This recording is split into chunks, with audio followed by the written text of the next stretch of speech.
Welcome to the deep dive. So today marks our final exploration in abstract algebra, especially for all you future math educators listening in. That's right. Now, we know things like irreducible and prime elements. Hmm. Well, they might not pop up directly in your standard high school classes, Probably not. but getting your head around how they relate and sometimes how they don't really gives you a deeper insight into algebra itself. Absolutely. Think of it as expanding your mathematical horizons, maybe finding some of those aha moments. Yeah, exactly. Mm. So our mission today is to really clarify this relationship using Gallien's textbook, chapters 18 and 19, and also that Socratic dialogue from our Topic 6 summary docs. Right. The dialogue is great because it shows that initial kind of natural confusion. We've got the formal stuff from Gallian, the definitions and theorems. And then this conversation that really unpacks why it can be a bit tricky at first. Okay, let's dive in. Formally speaking, what are we talking about with irreducible and prime elements in an integral domain? Okay, so let's lay the groundwork from chapter 19. We're in an integral domain, remember, that's a commutative ring, has a 1, and no zero divisors. So no weird multiplying two non-zero things to get 0. Got it. Standard playground. Pretty much. So an element A is irreducible. If it's not 0, it's not a unit. A unit being something with a multiplicative inverse, like 1 or nus of 1 Well, in the integers. Exactly. So it's not 0, not a unit, and you can't factor it, say A equals BC, unless either B or C is just a unit. Okay. So fundamentally unbreakable, apart from pulling out trivial factors like 1, like 7 in the integers is 7 times 1, or 9 to 7 times honest 1. Can't break it down further with other integers. That's the perfect intuition to start with. It's like the prime numbers you know and love. Okay, so that's irreducible. What about prime then? Right. So a prime element P, again, non-zero and non-unit, has this specific property related to division. If P divides a product, say A. Meaning A, B, P, C for some C in the ring. Precisely. If P divides A, then P must divide A, or P must divide B. Or maybe both, but at least one of them. Okay, again, that sounds exactly like our standard definition of a prime number. If 7 divides a product, it has to divide one of the factors. So this is where Dara in the dialogue thinks, hey, these sound like the same thing. Exactly. And that's the natural first thought. And, you know, in the places you're most familiar with, like the integers, math BBZ, or polynomials, overfield, $5, they are the same. Irreducible equals prime. Okay. But, and this is the crucial bit, that nice alignment doesn't hold universally. It breaks down in some other algebraic structures, and that's where it gets really interesting. Right, and the Socratic dialogue really highlights this. Emmy Noether is guiding Filippo and Dara. Dara thinks they're identical, but Filippo pipes up saying, wait, isn't every prime always irreducible? And Filippo's spot on there. In any integral domain, if an element is prime, it has to be irreducible. Oh, okay. How does that work? Well, think about it. If P is prime, suppose you could factor it, say P equals A, where neither A nor B is a unit. Since P is prime and P clearly divides the product A because it equals A, then P must divide A or P must divide B. Okay, Yeah. Let's say P divides A. That means A equals KP for some K. Substitute that back. P, P, P, B, B. So P equals KBP.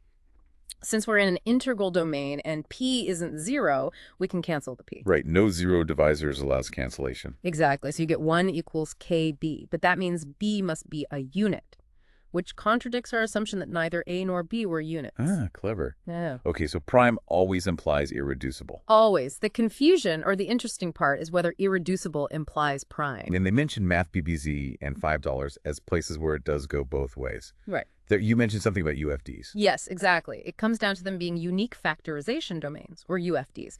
Gallian defines a UFD as an integral domain where basically two things hold. Oh, yeah. One, every element that's not 0 and not a unit can be written as a product of irreducibles. You can always break it down. Like prime factorization in integers. Precisely. And two, this factorization is unique apart from the order you write the factors in and apart from swapping factors with their associates. Associates, like 7 and minus 7 in the integers, differing by a unit.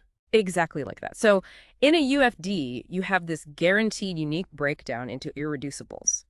And because of that uniqueness, if an irreducible element divides a product, it sort of has to show up in the unique factorization of that product, which means it must divide one of the original factors, making it prime. Ah, okay. The uniqueness is the absolute linchpin connecting the two concepts. If factorization isn't unique, that connection might break. You've got it. That's the whole idea. And Math BVZ and Fati 7, they are UFDs. That's why it works out nicely there. Which brings us to the big reveal, the counterexample. This Socratic dialogue uses 3 in the ring, math BZ. This is where it diverges. This is the classic example, yes. Math BZ is the set of numbers like a plus b squared 5, where a and b are integers. Okay. So Emmy Noether walks them through it. First, is 3 irreducible in this ring? Right. Can we break 3 down into 2 factors, say a plus b squared or 5 times c plus d squared 5, where neither factor is just 1 or minus 1, the units in this ring? And the answer is no. You can check this using norms, actually.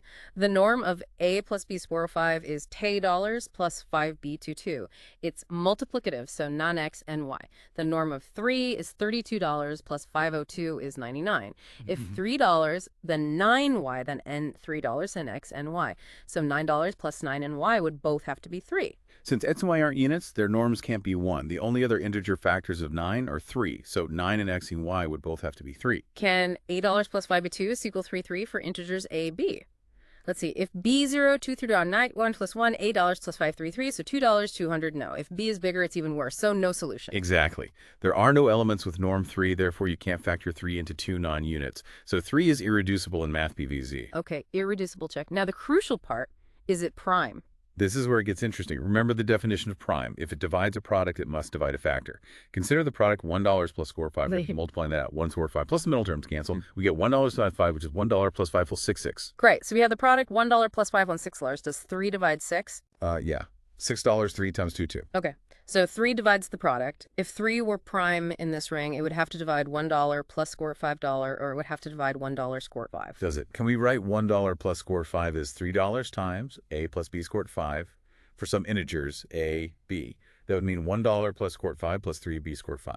Comparing the parts, we'd need $1 plus 3(1) and $1 is 3b potl. Well, there are no integers a or b that satisfy that. 1 isn't divisible by 3 in the integers. Exactly. So 3 does not divide $1 plus square 5 in Elvise. And a similar argument shows it doesn't divide $1 square 5 either. Wow. Okay, so 3 divides the product 6, but it divides neither the factors, $1 plus square 5 or $1 square 5. Therefore, 3 is not prime in MathWive, even though it's irreducible. That's the punchline. That's the aha moment. Irreducible does not necessarily imply prime. And the reason this mismatch happens is because MathBime is not a UFD. Precisely. The failure of unique factorization is the root cause. We saw $6, 2 times 3. We also saw $6, 1 plus 5, 1 square root of 5.